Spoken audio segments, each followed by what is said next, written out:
Welcome to my YouTube channel literature and life. दोस्तों सबका मेरे यूट्यूब चैनल लिटरेचर और लाइफ पर स्वागत है। आज इस वीडियो में मैं आपके लिए लेके आया हूँ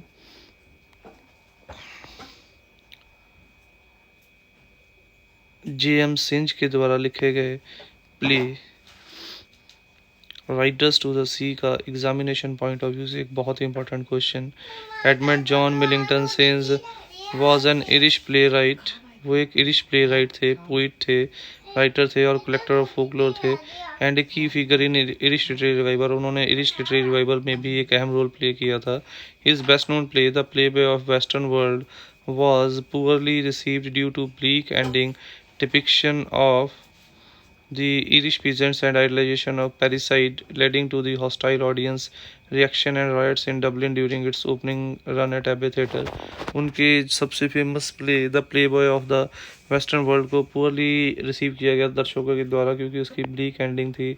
उनको इरिश पीजेंट की लाइफ जिस तरीके से उनको आइडलाइज किया गया था, इसके लिए डबलिन में जो राइट्स भी हो गए थे अब एबे थिएटर के पास डिब्लिन, which he had co-founded with W.B. Yeats and Lady Georgery। His other major works include In the Shadow of the Glen, उनके other major work है In the Shadow of the Glen, Riders to the Sea, The Well of the Saints, The Tinkers of Wedding। तो ये थी brief introduction हमारी J.M. Synge के बारे में। Although he came from a wealthy Anglo-Irish background, his writing mainly concerned working class Catholics in rural India। No doubt वो एक Anglo Asian अमीर फैमिली से बैकग्राउंड से संबंध रखते थे, बट उनकी राइटिंग जो है mainly working class Catholic Ireland के लोगों से संबंधित रहती थी। Owing to ill health Synge was home schooled. खराब सेहत के कारण उनको घर पे ही पढ़ाया गया था। His early interest was music leading to a scholarship and a degree at Trinity College Dublin. उनका पहला इंटरेस्ट म्यूजिक में था जिसमें उन्होंने डिग्री भी हासिल की ट्रिनिटी कॉलेज डबलिन से। And he went to Germany in 1893 to study music. He abandoned this career path in 1892 with the move to Paris where he took up poetry. But 1894 के बाद उन्होंने म्यूजिक को छोड़ दिया और फिर पोइट्री को अपना स्ट्रीम चुन लिया and literary criticism where he met Yeats and then return to Ireland, जहाँ पे वो जीट्स से मिले और फिर वापस आयरलैंड आ गए। Since suffered from Hodgkin disease, वो हॉडकिन डिजीज से शिकार थे। He died age 37 Hodgkin related cancer. वो 37 साल की एज में हॉडकिन रिलेटेड कैंसर से उनकी डेथ हो गई थी। Although he left relatively few works behind, उन्होंने नो डाउट कुछ वर्क उन्होंने अपने पीछे छोड़े। They are nonetheless widely regarded as of high cultural significance, but उनके वर्क को बहुत ही हाई ग्रेड सिग्निफिकेंस का, कल्चरल सिग्निफिकेंस का माना जा सकता है। तो ये थी ब्रीफ इंट्रोडक्शन हमारी J.M. सिंज के बारे में। Now let's move on to our main topic, that is writer J.M. Synge Rider to the Sea।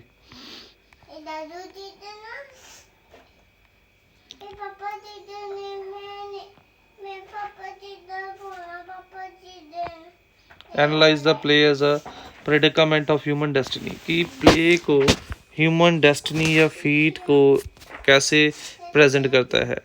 तो जैसे कि हम लोगों ने प्ले की कहानी में पढ़ा था कि ये प्ले एक ऐसे परिवार के ऐसे कैरेक्टर की कहानी है मौर्य, जिसने कि अपने हस्बैंड और 4 बेटों को पहले ही समुंदर में खो दिया है। वो पीजेंट लाइफ है, जो मछुआरे थे और वहीं पे वो लोग काम करते थे। उन्होंने अपने हस्बैंड को वहाँ पे खो दिया था और 4 बच्चों को भी वो समुद्री सफ़र पे खो चुकी थी। और अब उसे पल पल यही डर सताता है कि कहीं उसका जो लास्ट सन है बाटले, वो उसे भी ना खो दे। इसीलिए वो अपने बेटे को समुद्री सफ़र पे जाने से रोक रही है, क्योंकि हवाएं बहुत तेज़ चल रही हैं, जो इस बात का अंदाज़ा दे रही हैं कि जल्दी ही तूफ़ान आने वाला है और समुद्र में तूफ़ान आ जाएगा तो हो सकता है वो वहाँ पे उनके बाकी बेटे और पति के जैसे डूब के उसके लास्ट बेटे की भी डेथ हो जाए।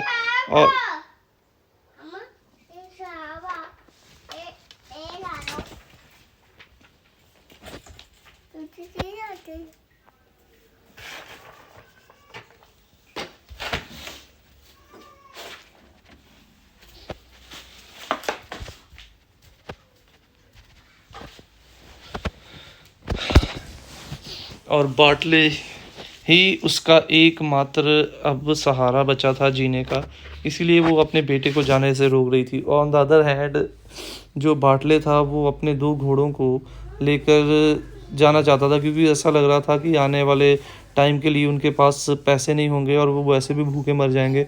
उसे ऐसा लग रहा था वो फेयर में जाएगा और अपने घोड़ों की अच्छी कीमत ला ले आएगा, तो इसीलिए वो वहाँ से निकल जाता है। बट अनफॉर्चुनेटली वहाँ पे जाने से पहले ही उसका जो डेथ हो जाती है, घोड़े से गिरने से उसकी डेथ हो जाती है। और जब उसके लास्ट बेटे की डेड बॉडी को वापस उसके घर लाया जाता है तो वो रोती नहीं है, बल्कि उसे ऐसा लगता है कि डर से जिस मौत के डर से, जिससे खोने से डर से वो पूरी ज़िंदगी जी रही थी, अब उसका वो डर ख़त्म हो चुका है, क्योंकि अब उसके पास खोने के लिए कुछ नहीं बचा है। तो इस तरीके से हम लोग देख सकते हैं कि किस तरीके से इस कहानी में पुअर पीजेंट्स की लाइफ को दिखाया गया, और ये भी दिखाया गया कि किस तरीके से वो लोग सुपर नेचुरल चीज़ें और किस्मत के हाथ की कठपुतलियाँ हैं, और किस तरीके से उन लोगों को किस्मत का शिकार होना पड़ता है। तो now let's start with answer. The present play Riders to the Sea has been written by J.M. Sinch, one of the greatest dramatists in English literature। तो present play Riders to the sea जो है वो J.M. सिंच के द्वारा लिखा गया play है, जो कि एक बहुत ही ग्रेटेस्ट ड्रामाटिस्ट है इंग्लिश लिटरेचर के। हर important works his important works include letter to the sea, rider to the sea. उनके जो इंपॉर्टेंट वर्क है वो लेटर टू द सी है, राइडर्स टू द सी है। Raiders to the Sea is a story of a woman named Moria, whose husband and 5 sons have already died in the sea, and when her last son is brought dead home, she is relieved from death and suffering in which she had been living from a long time।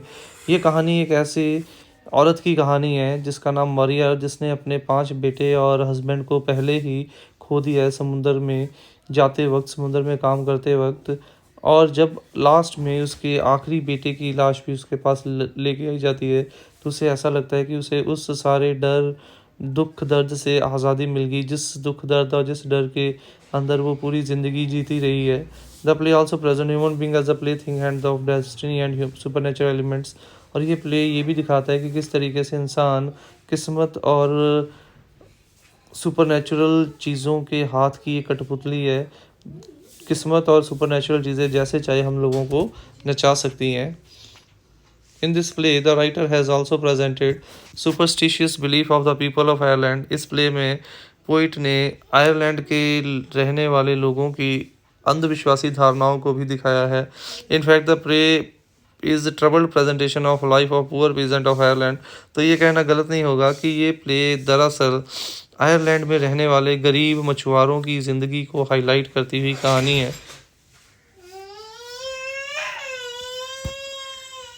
In this play, the writer has tried to present the life of people in ancient Ireland। इस play के अंदर जो writer है ancient Ireland में लोगों की ज़िंदगी के बारे में हमें बताता है।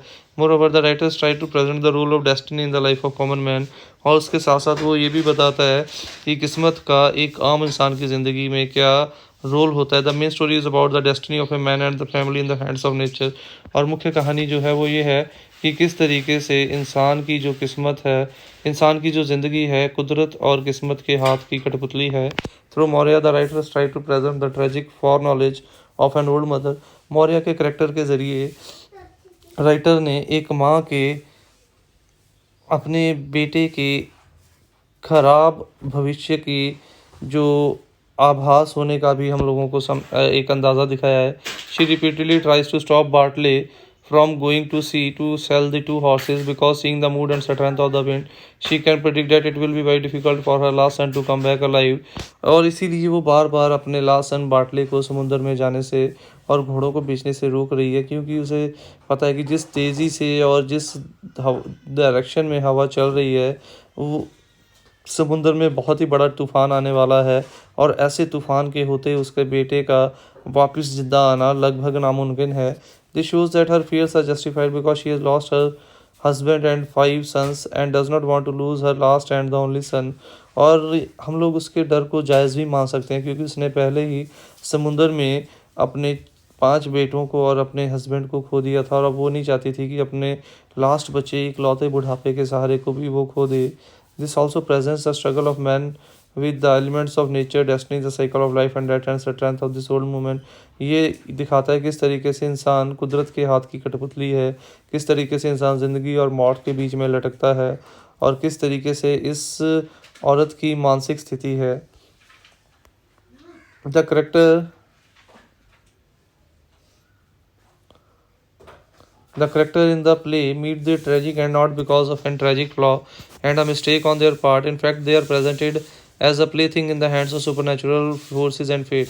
और जो करेक्टर हैं उनका अंत इसलिए बुरा नहीं होता कि उनकी कोई गलती थी, बट इसलिए होता है क्योंकि वो कुदरत और किस्मत की हाथ की कठपुतलियाँ थी। उनकी कोई गलती नहीं थी, जो भी गलत हुआ वो कुदरत ने ही उनके साथ किया या किस्मत ने। In fact Maurya and her family represent each one of us whose life is moulded by destiny. ये कहना गलत नहीं होगा, मौर्या हम सब लोगों हमें और हर एक इंसान को रिप्रेजेंट करती है जिनकी जो ज़िंदगी है वो किस्मत के द्वारा मोल्ड की जाती है। No doubt we feel very sorry for the Maurya being surrounded by difficult circumstances originated by destiny. Maurya and her family is bound to death and suffering. No doubt हमें मौर्या के साथ हमदर्दी होती है। हमें बुरा लगता है कि जिन हालातों में मौर्या और उसका परिवार रह रहा था, उन हालातों में उनको मौत और दुख दर्दों का सामना करना ही पड़ना था। It does not matter whether they are responsible for it. ये ज़रूरी नहीं था कि उस दुख और उस मौत के लिए वो जिम्मेदार थे नहीं थे, बट उनके हालात ऐसे थे, उनके पास और कोई विकल्प नहीं था। In other words it appears as if they are bound to suffer death respective what they do और डोंट डू। ऐसा लग रहा था कि उन लोगों को जन्म मरने या दुख दर्दों को सहने के लिए ही हुआ था, चाहे वो कुछ करें या ना करें, उनको दुख दर्द और मौत का सामना करना ही पड़ना था। In the end, to conclude, we can say that the present play, Riders to the Sea, is a representation of the life of the poor peasant. तो ये कहना गलत नहीं होगा कि ये प्ले जो है पुअर पीजेंट्स की ज़िंदगी की एक रिप्रेजेंटेशन है, आयरलैंड में रहने वाले लोगों की। In other word it is actually representation of man struggle with. और ये दूसरे शब्द में ये कहना गलत नहीं होगा, ये इंसान के संघर्ष की किस्मत, डेस्टिनी और सुपरनेचर की कहानी है। In fact, it would not be wrong to say that Riders and the Sea represent a never-ending struggle between man and his fate. यहाँ पे ये कहना गलत नहीं होगा, राइडर्स एंड सी यहाँ पे मछुआरे हम लोगों को और समुंदर ज़िंदगी के कभी ना ख़त्म होने वाले संघर्ष को डिपिक्ट करता है। तो वो कहता है कि ये दोनों एक ऐसे संघर्ष के बारे में बता रहे हैं जो संघर्ष हमारे जन्म से शुरू हो जाता है और हमारे मरने तक ख़त्म नहीं होता। तो ये दोनों चीज़ें उस कभी ना ख़त्म होने वाले संघर्ष का प्रतीक हैं। तो ये थी हमारी आज की वीडियो। उम्मीद करता हूँ वीडियो अच्छी लगी होगी। वीडियो अच्छी लगी हो तो वीडियो को लाइक और कमेंट ज़रूर कीजिएगा, और ऐसी वीडियोस के लिए चैनल को सब्सक्राइब कीजिए। नई वीडियोस की अपडेट के लिए बेल आइकन पर क्लिक कीजिए। Thanks for watching the video. Don't forget to subscribe my channel, click on the bell icon to get the latest updates.